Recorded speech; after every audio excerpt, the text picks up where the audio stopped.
bloodthirsty, treacherous, and absolutely fearless. Komodo dragons are deservedly considered the main headache for places they inhabit. They don't have fitting rivals. If someone decides to trespass, he will instantly pay with his life. But what makes them so strong? Let's find this out. In this episode, you'll learn about the Komodo dragon, as well as other unusual reptiles. Komodo dragon. I bet that many of you have no idea of the strength, independence, and will that's hidden in those two words. The Komodo dragon is the largest lizard in existence and the heaviest modern representative of the squamata. Individuals of this species can grow over 13 feet in length and weigh over 285 pounds. Despite this, it cannot be said that the Komodo dragon is an example of island gigantism. The fact is that it's a representative of an isolated evolutionary lineage of giant dragons that originated in Australia rather than a unique product of evolution on isolated islands. Experts estimate that the age of the oldest remains associated with this reptile is about 4 million years. It's not hard to guess that since I'm talking about the Komodo dragon, it's far from being at the bottom of the list in nature. These creatures are considered top predators and do not currently overlap with any other large terrestrial predators. Humans, reticulated pythons, and some feral dogs may be exceptions to the rule. Surprisingly, young dragons are not in a hurry to hunt the same enemies. They lead an arboreal lifestyle and have an extremely varied diet. With age, however, their diet becomes more limited as the strength of the dragon increases. It no longer sees the point in hunting smaller creatures. The adult Komodo dragon prefers large mammals. Sometimes it can taste carrion with its relatives. You may ask, how is our guest able to do all this? Is it so strong and invincible in some ways? Partly true, but a lot of things about the Komodo dragon have been greatly exaggerated by people. For example, many locals and even experts have been convinced that Komodo dragons have a lot of pathogenic bacteria in their mouths. When the reptile bites an opponent, these bacteria move to it and cause blood poisoning. But don't rush to panic. Thanks to modern medicine, the truth has finally been revealed. It was all nothing more than a terrifying myth. No confirmation of this theory could be found. Moreover, experts found that the Komodo dragon carefully monitors the cleanliness of its mouth, and it contains no more pathogenic microorganisms than any other large predator known to us. You know, sometimes I think that good news without any consequences simply doesn't follow. Just when people have learned the positive news, we've had another rather frightening news right after it. It turns out that these reptiles have poisonous glands that secrete toxic proteins. The role of these components during the killing of the victim to this day continues to be disputed, but the fact remains. By the way, this was the moment when I seriously wanted to talk to Mother Nature and ask her, what do you make such strong creatures for? Does the Komodo dragon lack its powerful jaws, large size, and high agility? What does it need poison for? In case anyone didn't know, our guest has an anatomically distinctive skull and serrated teeth reminiscent of those of predatory dinosaurs. With these, the dragon can cut through anything and anyone in a first-class manner. According to scientists' comments, this animal can finish off an enemy that's 15 times larger than itself. To answer the logical question you might have here, the reptile does it in the following way. It cuts the tendons on its legs and then bites the neck or lower part of the abdomen. Alas, in the case of this creature, humans are also at risk. In history, there have been sad cases of attacks of dragons on people, which, as you understand, did not end well. No matter how hard a person tries to fight back, he'll not be able to do so. We lose to these animals in strength, agility, and endurance, and we also lose its immunity because this dragon can stop the process of wound infection and remain intact. Yeah, I'd like to see the face of the scientist who was the first person in modern history to encounter this monster. It must have sent shivers down his spine and a sense of dread. The first encounter, by the way, was in 1910. Komodo dragons were spotted by Western scientists. The large size and formidable reputation that they developed over the next couple of years immediately made this reptile one of the most desirable exhibits in zoos.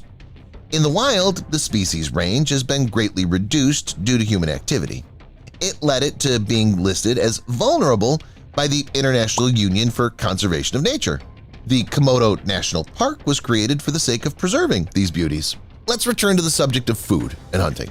As I've already said, depending on the age and size of the Komodo dragon, it's characterized by one or another diet. As a baby, it eats insects, crabs, fish, and snakes. Komodo dragons usually switch to eating large animals when their weight reaches about 44 pounds. Even so, successful attacks by smaller juvenile dragons on ungulates weighing about 110 pounds have been recorded. It may seem something incredible, but in fact this predator has everything for successful hunting even in such conditions.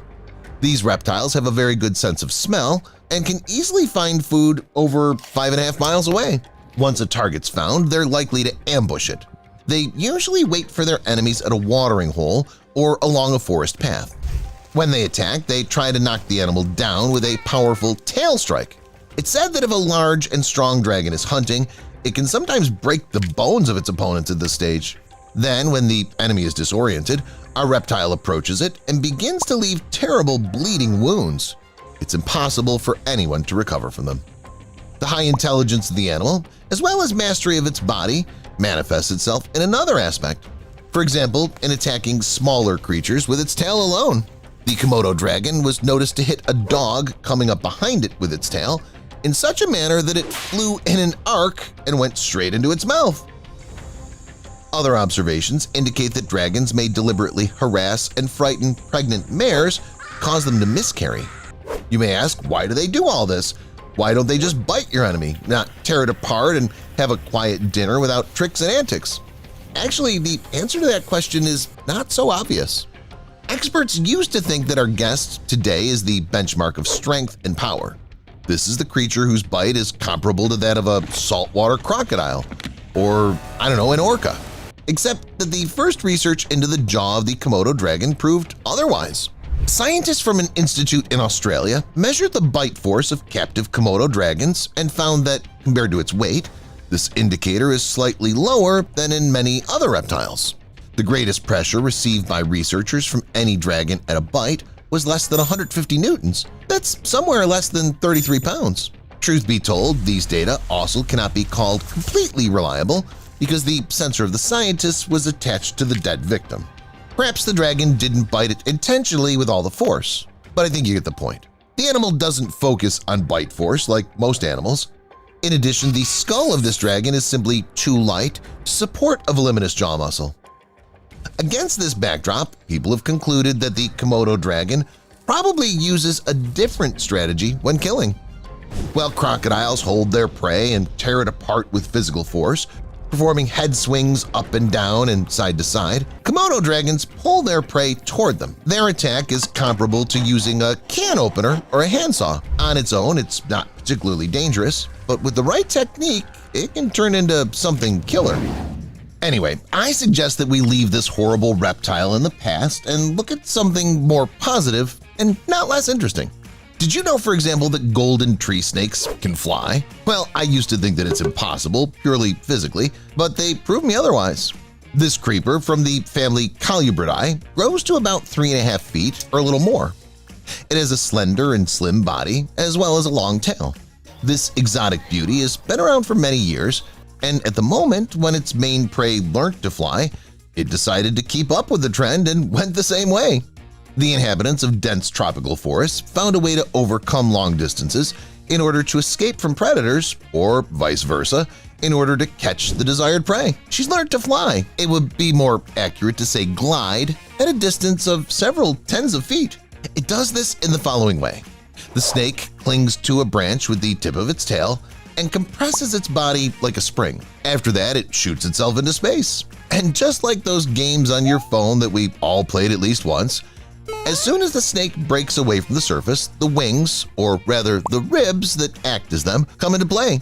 Over the course of evolution, the snake has learned to squeeze and unclench them in such a way that the body acquires the ideal shape and successfully cuts through the airspace.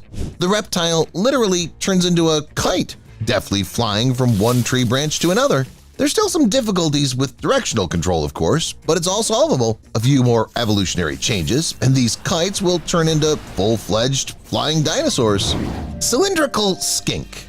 That's the name of our next guest, who belongs to the same beautiful and amazing reptiles. You might think that nothing can surprise you anymore. The Komodo dragon, which is the best of both worlds, and a flying snake, what could be cooler? It turns out that Mother Nature has invented another unique creature, or rather a snake-like reptile with limbs. The whole body of our guest is covered with metallic scales. A wedge-shaped head sits on a thick neck, and the body smoothly passes into a long tail. It doesn't seem to be anything strange at all. But if we look a little closer, the truth will finally reveal itself. The reptile has 2 pairs of underdeveloped, almost embryonic legs. The lizard is trying its best to get rid of them. So far, it's failed. 3 of her 5 toes are still with her. As far as I'm concerned, this factor leads me to have a priori more positive attitude towards this creature. It doesn't seem as scary as the others. And its way of life, by the way, proves this. It hunts not mice and birds, but worms and caterpillars. It also has no sharp teeth, no poison, and no fighting claws. One reptile has 3 fingers on each limb, and the other has, you won't believe it, 3 eyes. The name of our next guest is Tuatara. It's a reptile and the only modern member of the ancient Rhynchocephalia order. The New Zealand endemic grows up to 2.5 feet in length and weighs about 2.5 pounds. What surprised me a lot, the lizard lives about 60 years. However, it happens that it can survive up to 100. In addition, some experts are sure that this is not the limit. The Tuatara can live even 200 years. Question is, what's the secret? And the secret apparently lies in the 3rd eye that tells it about the true values. But jokes aside, our guest has a well-developed parietal eye. This is a special organ that participates in synchronization of daily rhythms of the organism with a cycle of day and night change in providing orientation of the animal in space and in thermal regulation. Amazingly, this is not all the features of this reptile. No less mysteries are hidden inside. For example, Tuatara has a bonus set of ribs. They're called gastralia and are not attached to the spine. They hang freely between the abdominal muscles. Remember when I told you about how this reptile lives a long time? Well, that's actually because it has proteins in its body that slow down aging. But don't gnash your teeth and don't envy the success of this lizard. While nature has given it incredible perks, it's also made its life difficult in some aspects. For example, it doesn't grow extra teeth. Over the years, they wear off and that's kinda it. After that, she has to change her diet. Crunching on snails and beetles or breaking bird eggs is no longer possible. So the Tuatara switches to eating slugs and worms. It's the 4-lined snake that would never trade its favorite diet for anything. Remember I told you about the snake that flies from branch to branch? Well, this creeper acts in much the same way. Instead of learning to fly, it took a tree climbing course, and this is what happened. A large snake from the family Colubridae, it's widely spread in the northern and eastern Mediterranean. It mainly feeds on rodents, birds, lizards, and it's not dangerous to humans. In length, as a rule, it does not exceed 5 feet. However, some individuals grow up to 8 feet. In any case, its main feature is far from this. It lives in wooded areas where it feeds on lizards and rodents, with birds as its main delicacy. In any form or shape, a bird is like a red cloth for a bull. The snake is ready to eat it anyway. However, the most favorite variant of a delicacy is, of course, eggs. The first thing our guest does is to open its mouth wide and swallow it. Then it presses on the esophagus with its lower vertebrae and breaks the shell. After that, it digests the contents and savors the result. Ironically, the 4-lined snake itself is considered a rather kind and caring parent, but the outrageous fortune doesn't care. It does everything to make the snake feel what it was like for the birds it ate. Now, the snake itself is the victim. However, no one can catch it the same as easily. Being detected, it rises sharply to the top of the tree and climbs over the crown to the next one, hiding behind the foliage. If there's no time for climbing, the snake simply plummets to the bottom of the tree and activates the red alert level. It quickly slaps its tail against the surface, it hisses furiously, and it pounces on its opponent to appear large and angry. Surprisingly, almost always one of these methods works, and the 4-lined snake remains alive. How does one of the heaviest insects look? What are giant ants capable of? The venom of which butterfly do they use to hunt hippos? Later, you'll see the biggest insects that were captured on camera. Weta. What's Weta? Every person who sees this giant for the first time in their life asks. In fact, don't be frightened. In front of us is just one of the heaviest insects in the world, a giant beetle. These wingless insects received such an unusual name from the indigenous residents of New Zealand, the Maori people. How did they even manage to study these creatures? They're so creepy. Like grasshoppers, only much larger. Probably the key role was played by the fact that one can encounter these monsters absolutely everywhere. They live in trees, in caves, among rocks, as well as in forests and even in fields. They feed, by the way, on lichens, leaves, flowers, and various fruit. But if they're in a mischievous mood, then they might not mind eating their own congener. It's common for such a crime to occur at night, as this is the time of day when these giant bugs are active. But truth be told, it's worth noting that these insects are far from being pests. Because of the vegan part of their diet, they often spread fruit around and help plants to spread. By the way, would you like me to tell you about another of their amazing features? Scientists have found out that these insects can easily withstand cold weather and even severe frost. This arthropod can live in ice for several weeks. All life processes of the insect are suspended, but at the moment of defrosting, Weta feels as if nothing had happened. Unlike the previous beetle, the Titan beetle leads a much more secretive lifestyle. But why would it want to do that? After all, it's so large, has muscular legs, jaws which are ready to tear apart any of its opponents, and it's also covered with strong, spiny armor. It's a killing machine that should be at the top of the food chain. However, it's not that simple. In fact, this beetle doesn't need any extra trouble, and it's used to staying out of sight. It lives quietly in the Amazon jungle and doesn't show off. But those who do find it are definitely speechless. Not for nothing, as it's one of the largest beetles in the world with a length of up to 6 inches. And according to some reports, there are exceptions in nature. Some individuals can grow 1.5 times bigger. But don't think that this is an unkillable giant, strong creature that no one can match. Yeah, it's big, but this big creature usually lives only a few weeks. Scientists have not yet determined the exact cause of its short life. It's believed that perhaps it's because of their inability to digest food, because of which the body wears out very quickly. By the way, this is not the only thing scientists don't know. They also have no idea what the Titan beetle babies look like.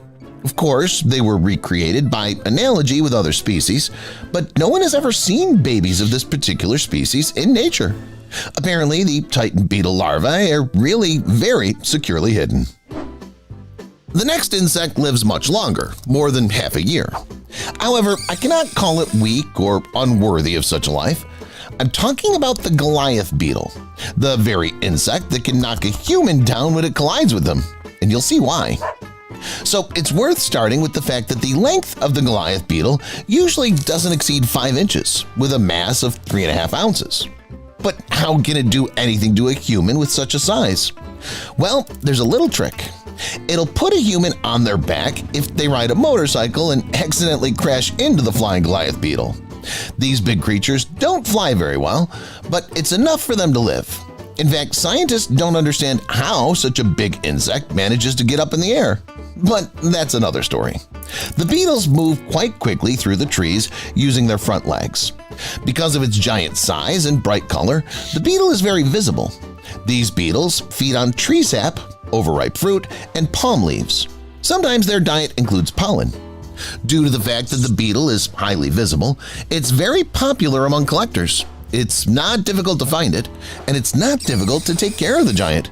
All you need is warmth, humidity, and a huge pile of wood waste to feed the larva.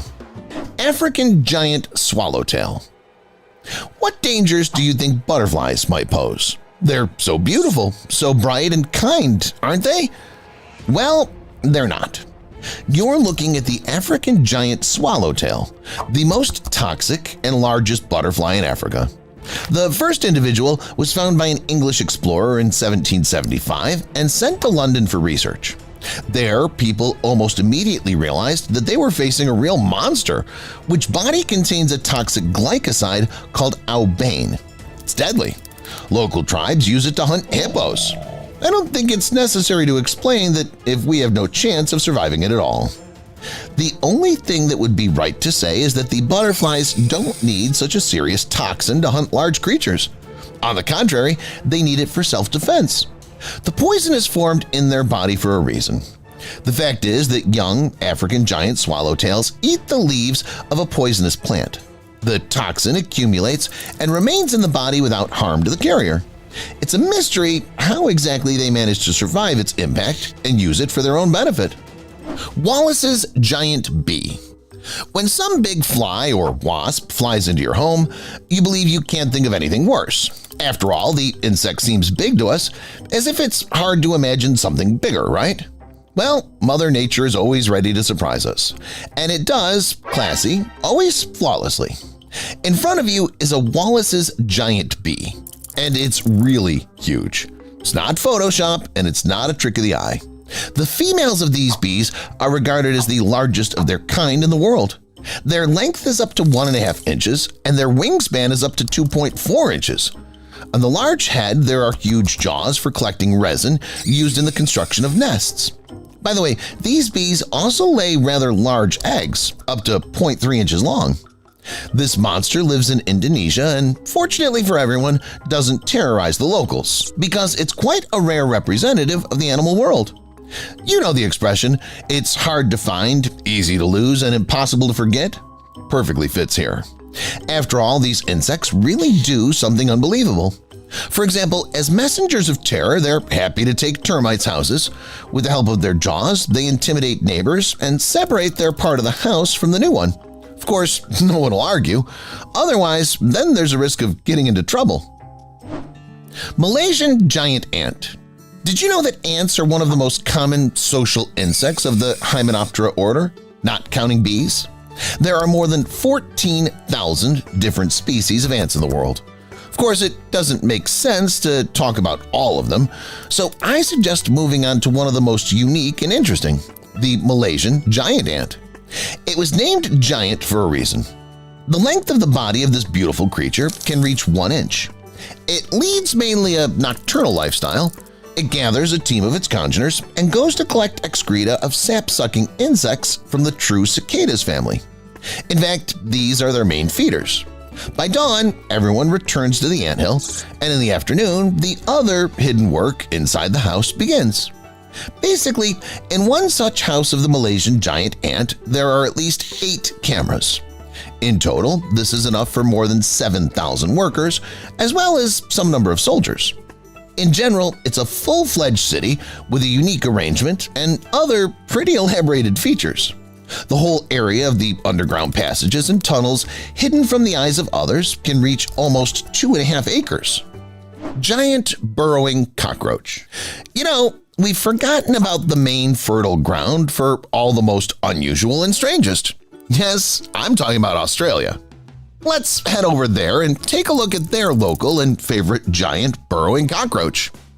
However, it's probably hard to like a cockroach the size of a small mouse, don't you think? Except one can adore it for not touching people and eating eucalyptus peacefully. The giant burrowing cockroach is so fanatical about that, it even settled in the northeast of the continent because in this region, eucalyptus grows especially dense. This diet has made it a real giant. It reaches almost 4 inches in length and has a weight of 1.2 ounces. If you think that this is not a large size at all, then for comparison, a sparrow weighs exactly the same. And that's not all it has to offer. Besides, the giant burrowing cockroach is quite intelligent and clever. For its own safety, it settled in a colony of 100 similar individuals, forming a real underground city. The cockroaches even have their own mini homes, and if someone decides to attack one of them, this will be followed by an immediate response by the family. Under such conditions, giant burrowing cockroaches get everything they need and return to a safe environment, quietly developing and not fearing for their lives. You've probably learned a lot about the world of insects, and now I suggest you see what new species scientists have discovered this year. DiCaprio's snake. Snail-eating snakes are a well-known genus of snakes from the colubrids family, which were first discovered back in the 19th century. But that was just the beginning. To this day, scientists continue to find new species of snail-eating snakes. And at the beginning of the year, they discovered a snake with such a complex name.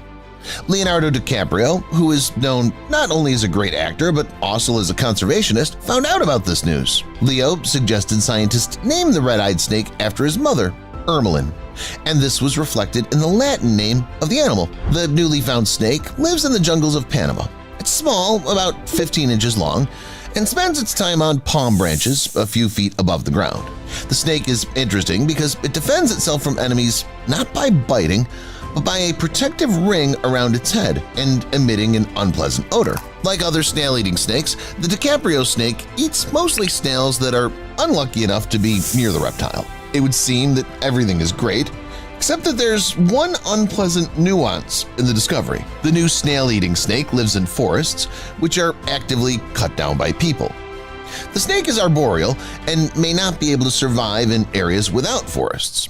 So soon the newly discovered species may become extinct if the trend continues. A new species of spiders. Another newcomer to the world of fauna is a spider that was found just a few months ago. It can also boast an unusual name. It was found in Australia, as if Australians and visitors to this country lack creepy creatures. The new spider was proudly named Euplos dignitas, which can be translated from Latin as dignity or greatness. And indeed, such a creepy spider inspires fear and respect. The spider reaches 8 inches in length, which means it's among the largest in the world. I just wonder why no one's ever discovered it before. Maybe it's all about its color. Probably with such a reddish hue, the spider can easily hide among the trees. That's why people couldn't find it, right? Not really.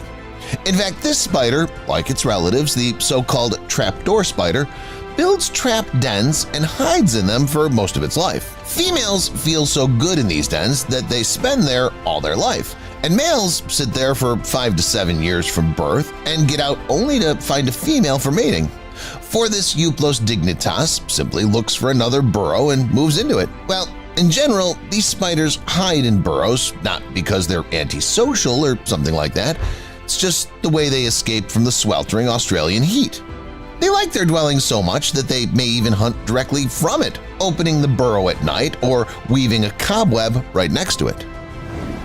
Today, you've already seen a snake named after DiCaprio. The next animal in this episode also got its name in honor of a famous person.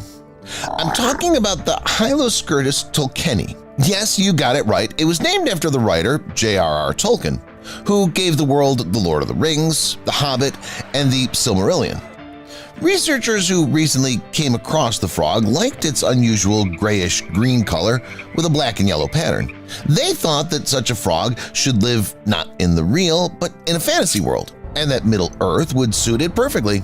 So they named it after the legendary writer. Although a new home like the Shire or even Mordor would suit the frog, it lives in our real world. You can find it in Ecuador. At the moment, scientists have managed to catch only one individual. Thanks to it, they were able to study the new species at least a little and describe it. So far, the researchers know little information about the new species, so they'll have to settle at the Ecuadorian streams for a long time. The found Hyloskirtus tolkieni was caught there, which means that there are also its congeners nearby, which will give more information about the species. New gymnures. I'm sure most of you have just heard a new word by now. Gymnures are also known as hairy hedgehogs or moon rats, and that's what they are. They look like a hybrid between a rat and a hedgehog. Outwardly, they resemble large rats with large heads, but belong to the Aranicidae family, although they do not have protective quills like hedgehogs. They're protected by an unpleasant smell. There is an addition to these unusual creatures from Southeast Asia. This year, scientists came across 2 new gymnures, which were named as follows: Podogymnura intermedia and Podogymnura minima. These are the most secretive creatures of the entire episode. Podogymnura minima didn't even show up to be caught on camera, and Podogymnura intermedia was photographed only once. But that's for now. I'm sure that soon scientists will get to know them better and study them better. Well, for now, they know that these creatures live in the Philippines, in the mountains of eastern Mindanao, where researchers have not previously combed out the area in search of new mammals. But they should hurry.